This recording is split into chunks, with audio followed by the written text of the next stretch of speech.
मोदी सरकार खुद ही इजरायली जासूसी उपकरण पिगैसस के माध्यम से यह नृशंस कार्य कर रही है। और यह तो एक सैंपल है। पिगैसस सॉफ्टवेयर करता क्या है?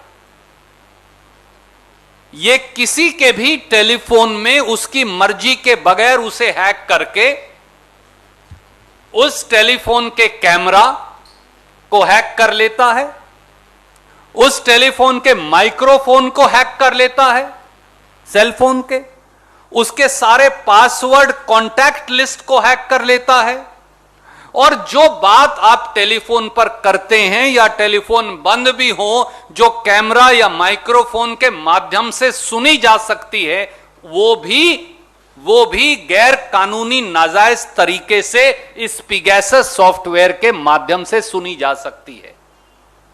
देशवासियों, आप में से किसी के टेलीफोन के अंदर भी नाजायज तौर से यह इजरायली सॉफ्टवेयर पिगैसस मोदी सरकार डाल सकती है। आपकी बेटी, आपकी पत्नी के टेलीफोन के अंदर यह डाल सकती है।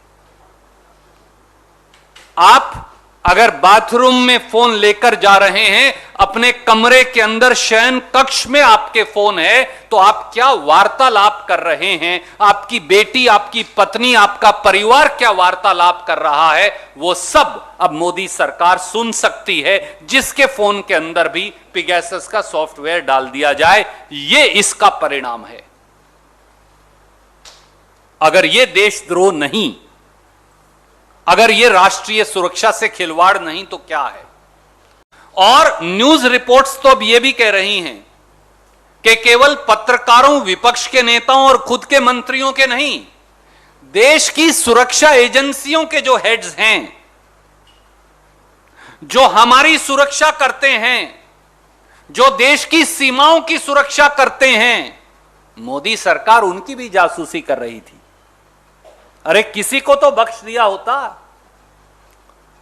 राहुल गांधी जी की भी जासूसी और खुद के मंत्रियों की भी जासूसी। आप जो कैमरे के आगे और पीछे हैं, आपकी भी जासूसी, और देश की रक्षा करने वाले हमारे सिक्योरिटी फोर्सेस के हेड्स की भी जासूसी। क्या किसी सरकार ने इससे ज्यादा शर्मनाक कुकृत्य कभी किया होगा? और इसके सबूत अब हैं। और देश में जो मुख्य चुनाव आयुक्त हैं, चीफ इलेक्शन कमिश्नर, जो अब पूर्व चीफ इलेक्शन कमिश्नर हैं, अशोक लवासा जी, उनकी भी जासूसी। मीडिया ऑर्गेनाइजेशंस की भी जासूसी, जिनके नाम अब तक सामने आए हैं और अभी बहुत नाम होंगे।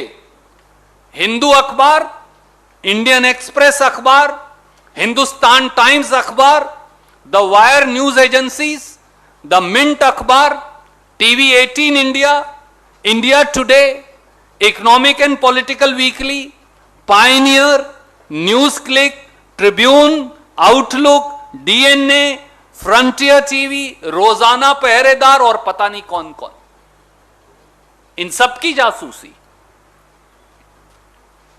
इसीलिए तो बीजेपी अब भारतीय जासूस पार्टी बन गई है। और जासूसी के तो वो पुराने इस मामले में करवाते ही रहे हैं। और दोस्तों, ये जासूसी आज से नहीं चल रही, ये पिछले लोकसभा चुनाव से भी पीछे से चल रही है, और इसका सबूत उपलब्ध है। आज मैं वो सबूत आपसे फिर साझा करने लगा हूं। अगर आप इस जासूसी को देखें तो सर्ट इन, जो भारत सरकार की एजेंसी है, ये रिपोर्ट अब अवेलेबल नहीं है, ये उतार ली गई है, मैं इसकी प्रतिलिपि आपको भेज रहा हूं। ये सर्ट इन ने रिपोर्ट दी थी कि व्हाट्सएप के माध्यम से पिगैसस इजरायली सॉफ्टवेयर से टेलीफोन्स को हैक करके सीधे सीधे जासूसी चल रही है। ये मैं नहीं कह रहा, ये भारत सरकार की जो एजेंसी है, उन्होंने लिख के रिपोर्ट दी है। और इसमें उन्होंने बाकायदा लिखा, original issue date is May 17, 2019, A vulnerability has been reported in WhatsApp which could be exploited by a remote attacker to execute arbitrary code on the affected system. और ये बाकायदा ट्रैकर न्यूज और सब कुछ इसके अंदर दिया है।